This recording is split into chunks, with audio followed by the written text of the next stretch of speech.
Hi, I'm Libby Gibson, Town Manager. Welcome to What's Going On in Town Government. We had a pretty long selectmen's meeting this week, 3 hours, a little bit over 3 hours. Yep. I'm not going to go over everything because we don't want to be here for 3 hours, but we had some announcements, including, I'll just do a couple of the announcements because the other ones we've been talking about. The 2017 annual town meeting warrant is currently open for citizen warrant article submittals until Monday, the 21st at 4 o'clock. So if you're thinking about an article, get the 21st of November, get the signatures of at least 10 registered voters. The Milk Street Bike Path Extension Project starts next week. There's some signs that are already up. There's going to be clearing, and probably the base coat of pavement will go down this year, before the end of the year, and then in the spring it'll get finished up. And there'll be plantings and the final base coat and things, final paving. Okay, we also had a report from our fire station work group. The Board of Selectmen appointed a fire station work group following bids that came in for that project at the end of the summer that were higher than our appropriation. So the work group was charged with looking at ways in which to bring the project within the appropriation. So they've been having some discussion about modular buildings and thank you, Gino. Sometimes I get distracted by people walking by. And sometimes they make faces and do other Try to get you to make laugh. gestures sometimes. Yeah. Can you believe somebody make a gesture to me? Imagine. Jeez. Anyway, so the group has been having some meetings and they've been talking about modular construction perhaps and there may be some things that come out of the bid and that get paid for from other sources. For example, the paving and the fencing, things like that. So basically, the group came in and made a recommendation to the board that we do a bid for a modular building. See what that comes in. See what that brings in. That is going to cost additional funds, though. It's about, I think it was about around $180,000 to redo the plans, which will come out of our existing appropriation. Just to redo the plans? Yeah, it's a big deal to redo the plans. How much money are we trying to save here? We would have been able to start the project for approximately $200,000-ish if we could have located that source of funds and we went to the Finance Committee to seek a transfer from the reserve fund, which annually has about $500,000 in it for unexpected and unforeseen expenditures, and they rejected the request. So the bids Denied came the in request. how much higher than The bids were I should have brought that with me. There was a range. Some were well over the appropriation, and some were closer. The low bid I think was, I can't remember. I didn't bring it with me. No, well, I think maybe the high bid was around there, but there was about a $200,000-ish difference between the appropriation and the project. There would not have been much of a contingency that way, but we potentially could have, had we awarded the bid, worked something out with the contractor regarding the paving and the fencing to come out of a different funding. But now we got to pay $180,000 to have the plans redone. Yes, well, the hope is that the bids will come in significantly lower, so it will be worth that expenditure. We'll save serious money by So doing we'll see. So we're going to see. The board approved that recommendation. What else do we have here? We had a phone petition from Verizon. Now, for this bike path project that I mentioned, Milk Street Extension, there are poles that have to be relocated from one side of the street to the other. And no, the wiring cannot go underground. Potentially it could, but that's a very big engineering deal. The town didn't have the funds to do that, and the utilities say they didn't either. To make a long, complicated story short, National Grid came in last March to... Utilities have to have a petition that goes to the Board of Selectmen in order to relocate poles. So, and this is a town project, so obviously we want to expedite it. National Grid came in March for their poles. Verizon came in the week before the project's supposed to start. Yeah. Just saying. I guess So the focus isn't so much on landlines anymore, it's more... Well, regardless, the poles need to be moved, and it would be really great if they were moved before the project started. It's not like we haven't been talking about this project for well over a year.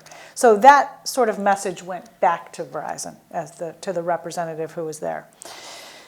We also had an application, a public hearing on an application for a new seasonal wine and malt package store license for the new market at 21 Old South Road. It's called Nantucket Meat and Fish Market.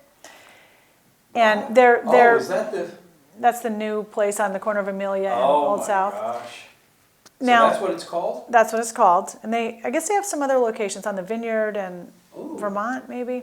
Really? I was glancing over their letter of how they intend to do it. So it looks like it's going to be kind of a gourmet food place where you could pick up dinner supplies and then take them to go home and make dinner, and pick up, potentially, if they had gotten the license, a bottle of wine and some But they craft didn't get beer the or something. license. They didn't get the license. So one of the things that came up with that, first of all, we had several nearby package store owners, other licensees present, to object because they feel there's already enough business in that area. And there are 4 or 5 liquor stores within about a mile radius. Right.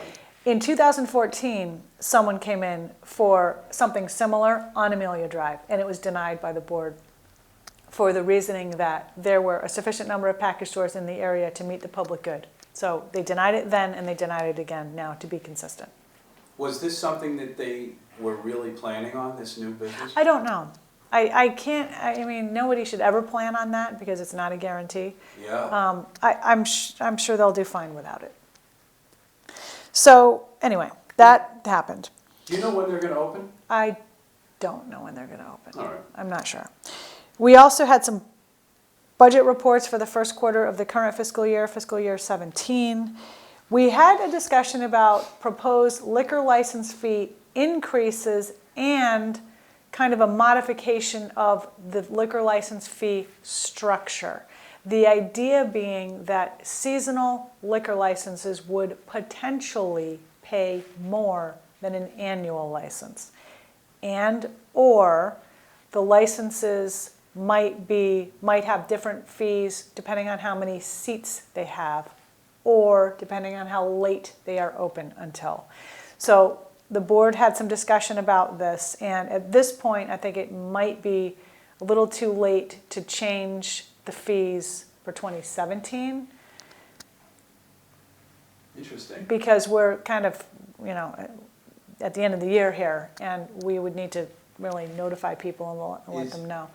So I think we're probably going to, and this sounded at the board meeting the other night like they really want to have some more in-depth discussion about how this fee structure could potentially look. What's the purpose of these? Is it to try to keep people more year-round rather than go Well, seasonal? I think the purpose is that seasonal liquor licensees have more sort of flexibility than annual licensees regarding staying open. They can't stay open for most of January, February, and March. And the annual licensees really are required to be open year-round. They can close with approval from my office, and they almost always get that approval. I don't know how we would deny it, really, but not for long periods of time, not for like 3 months, for like maybe 3 to 4 or 5 weeks is about what they close for. And they do repairs and clean, renovations and things like that. So the idea is that also I think that there's some thought that the seasonal licensees maybe cause a little bit more of an administrative burden on town government with monitoring them and administering enforcement and things of that nature. So there's a justification for the increase. Amy Baxter, our licensing agent, also looked at a number of other towns' fees, and we're well within what other towns, even a little less than what a lot of other towns charge. We have a lot of liquor licenses here. If you compare us to other seasonal towns even, we have close to what Barnstable has. Do you know how many we have? We have close to 100. Restaurant and package store and club. 100. That's a lot. In the That's- summertime, it doesn't. Man, that is a lot. It might not For a seem town like a lot, but as there's, small as this? and there's, I didn't bring the numbers with me, but that's seasonal and annual. That's all in. So there was some discussion And about that's that. enough. That's why you didn't approve the one on Amelia Drive. Well, that's up to the board, but it's, whether to approve or deny a license has a lot to do with the location and what's in the surrounding area, including other liquor licenses, and whether or not the public need is being met. Quick question. Yes. Something on that line. Now that I marijuana know where is you're, now I knew you were gonna bring going this to up. be legal, recreational, where are we on that? Okay, town council is getting an advisory ready for all of their clients. There was actually an article in the Globe the other day about this. The state, in order to open up a shop, you can't do that until 2018 because the state is going to need to work on rules and regulations for that. And already, based on this article that I read in the Globe the other day, there are a number of towns that are gearing up to seek home rule petitions to exempt them from the law that legalizes marijuana in their town for sales purposes. Oh, really? Yeah. And So, what, do they have to vote? That has to go to town meeting though, right? oh yeah, and the legislature. So some other towns are talking about that. We haven't really had a public discussion about it yet because I think we're waiting for a little guidance from legal about how this is going to work. So we're going to be getting that pretty soon. I'm sure we're going to have a discussion about it. We have had an inquiry already about where somebody might be able to open up a shop. I'm going to put my name in it. Are you? There are some. I guess there are some rules already about, where the shop can be. Could a liquor store, that was going to be my question, could a liquor store have a combo package, where they offer? I don't know.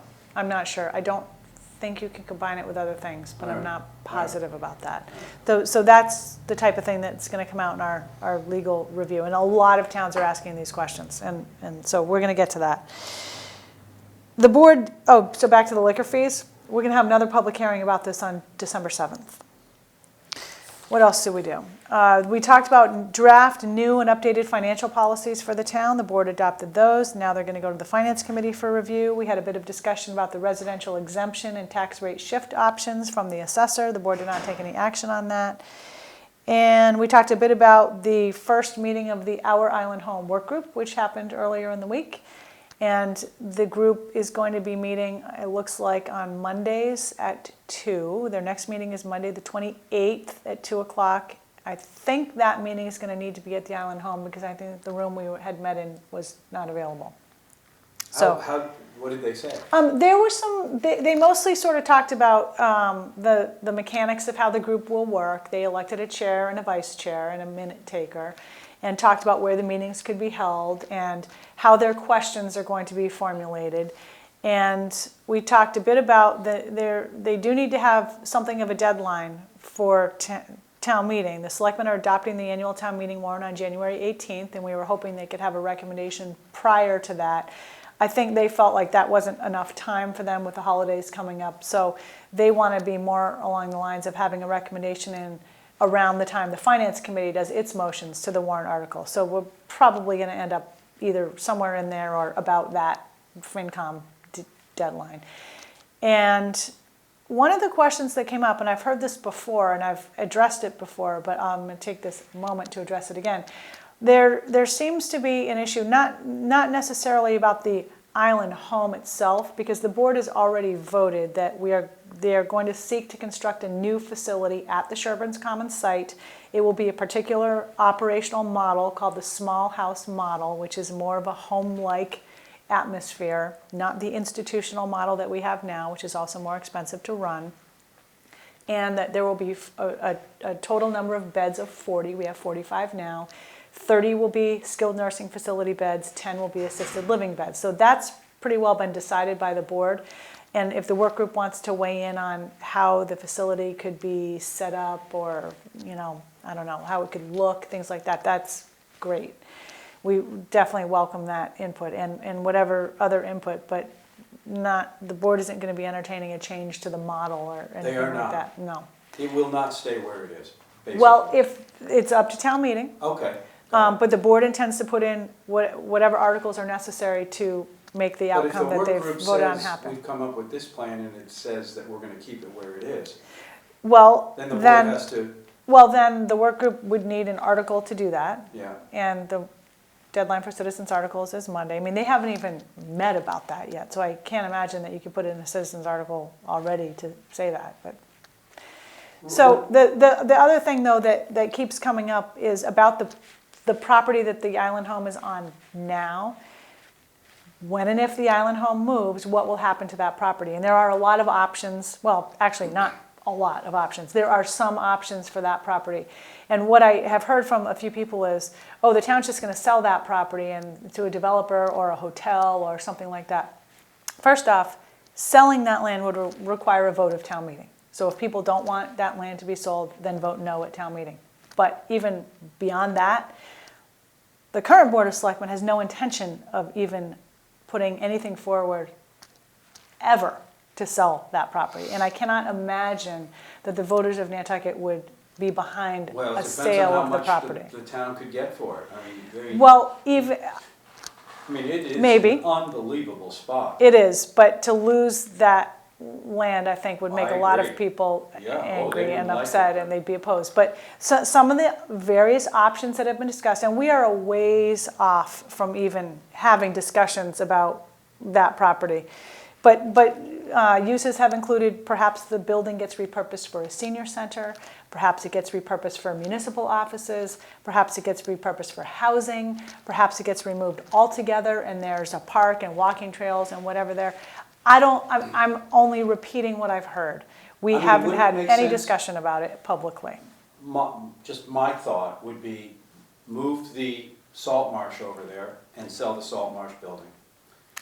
No one's going to buy the Salt Marsh building because Why? it's not in very good condition. Well, they would buy the land though. Well, the land is owned by the town, so the town voters, again, would have to vote to agree to that. That's probably an option, but I mean, wouldn't again, that it be hasn't okay? been discussed. Then you'd be able to get the seniors over there, they'd have this incredible spot, and then they'd have nice little houses I afterwards. think, mean, Gino, it's all going to come down to what's our long-term plan? What Yeah. do we want to do? Because if you got to think these things through. If you want to Sure. sell the salt marsh land, on the one hand, that could offset other expenses. On the other hand, is it valuable for a just out-of-town parking area? Or, I don't know, I don't even know what. Could we throw up some housing there? I'm not sure. That's probably, I mean, it's a good location except for the proximity to the water.